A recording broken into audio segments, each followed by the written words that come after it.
And good morning, everyone, and happy Monday. And welcome to our first session together for ReAdjust and ReEnergize. As I've said previously, this is very similar to CubeFit. However, we're more focused on ergonomics. So most of these exercises, if not all of them, will be very, very helpful with, again, fixing your posture, decreasing any soreness, and hopefully getting some energy or more energy in throughout your workday. So with all that said, I'm going to start my timer here. Everything's going to be about 45 seconds long with a 15-second interval in between. So first off, I want to start with the shoulders. And if you hear any dinging, that's just my timer. So we're going to make big rotations with the shoulders. Big circular motions here. Moving forward and up like so. And back and down just like that. And we're going to switch the rotation in 3, 2, 1. Let's move it back. You want to make sure that you're nice and upright with your torso during this time. You'll notice that I'm looking straight ahead. I don't want to have my head facing down or up. I want to have a nice neutral neck.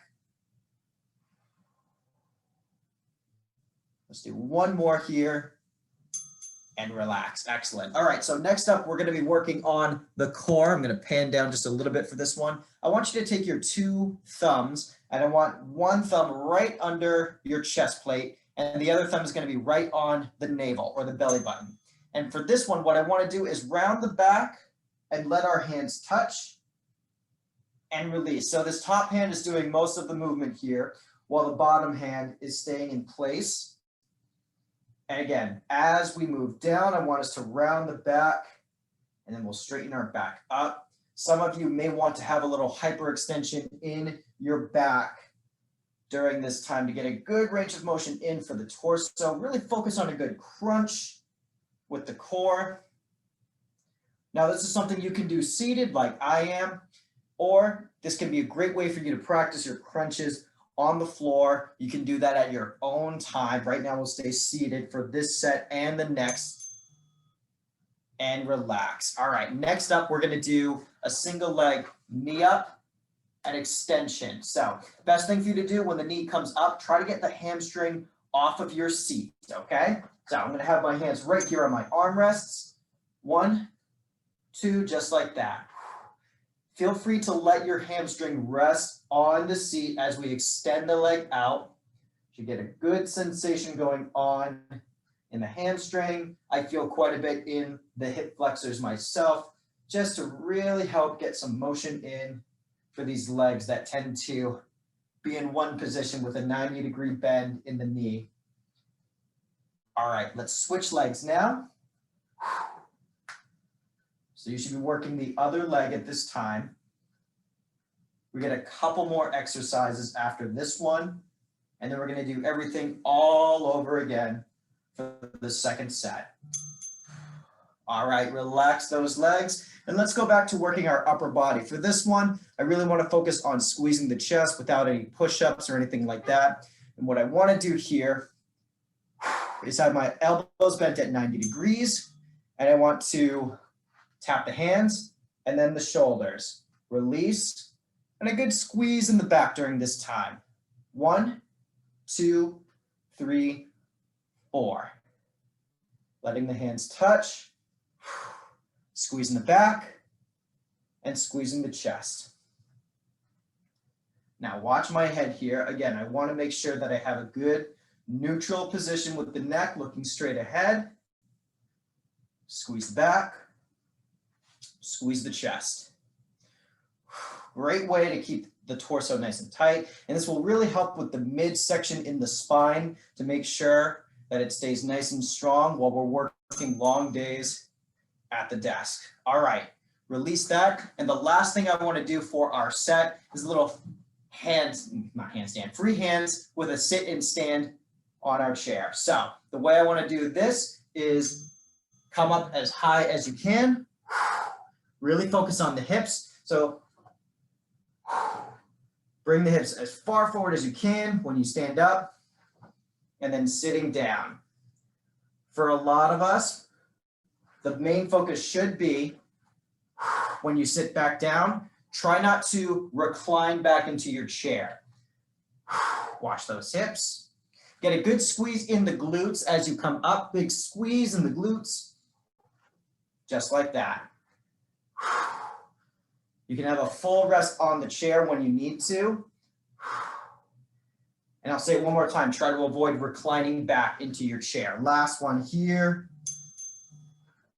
Excellent. All right, we're gonna go back to our first exercise going into set 2, working the shoulders. So I wanna make big rotations forward, like so. This way I'm gonna change it up a little bit. Instead of big circular motions, you can focus on 4 different directions. That's forward, up, back, and down, just like that. Now I'm gonna do it this way for this set. If you prefer the circular motions, that's fine. You can continue doing the motions that way. Regardless, watch out for that head. Make sure that it's nice and neutral. Let's do one more.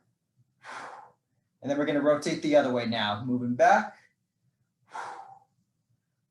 I like this 4-point because it really does help to emphasize how far back, up, forward, and down I go with my shoulders. And let's relax. All right, going back to our finger point seated crunch. So one thumb right on the bottom of our chest plate, and then the other thumb right on the belly button. I'm gonna do this while seated. And the top hand should go down and up while the bottom hand stays in position. You can do this one while leaning back a little bit if you're not feeling it too much in the core. If you're not feeling it in your core, that's totally fine. We're more focused on the range of motion here, not so much getting 6-pack abs. It's definitely going to help get stronger in the core, but the idea is getting good range of motion at this time so that we don't have bad posture. Don't forget a little hyperextension in the back as you lift that hand up. That hyperextension being optional. And relax. All right, next up, we're going to work on the legs again with the knee up and out with the leg, okay? With the knee up, I want you to make sure that the hamstring comes off the chair. And as we extend out, feel free to let your hamstring rest on the chair if need be. So you notice my hands are on my armrests. You can also have your hands in front of you at this time if you'd like. We're only doing this for about 20 seconds or so before we switch legs. Knee up and out, just like that. Last one. Good, let's switch legs. You'll notice that I am leaning back just a tiny bit here. You can do the same. The idea is to just get the legs moving as much as possible. Really focus on stretching out the leg as much as you can. You might feel that quite a bit in the quads. I know I have. And relax that leg. All right, going back to the upper body where we're going to squeeze the chest and the back. So it's going to be quick demo here. Tap, 2, 3, and on number 4, good squeeze in the back. So 1, 2, 3, 4. Getting those elbows as close together as you can for a good squeeze in the chest. If your elbows can't touch, that's totally fine. Just do the best that you can during this time. Big thing here with form, watch out for your shoulders. Make sure they're not shrugging at any time. Shoulders always seem to tend to shrug during upper body exercises. We want to be mindful of that in pretty much any motion we do with the upper body. We got one more coming up, big squeeze in the chest and big squeeze in the back. All right, going back to our final exercise for this set and for this session, we're gonna do our free hand, if we can, sit and stand. So hands together, coming up. Big focus here is in the hips, bringing them as far forward as we can. And again, squeezing at the glutes really helps. taking your time. Feel free to go into a full rest when you sit down, but again, try to avoid reclining. We want to make sure that our core is nice and tight. Down. This will really help to warm up the body, especially when it's starting to get a little cold outside and hopefully not too cold inside the office. We got enough time for one more here. Big squeeze. Down. Now we can recline back. And that is all I have for today's session. So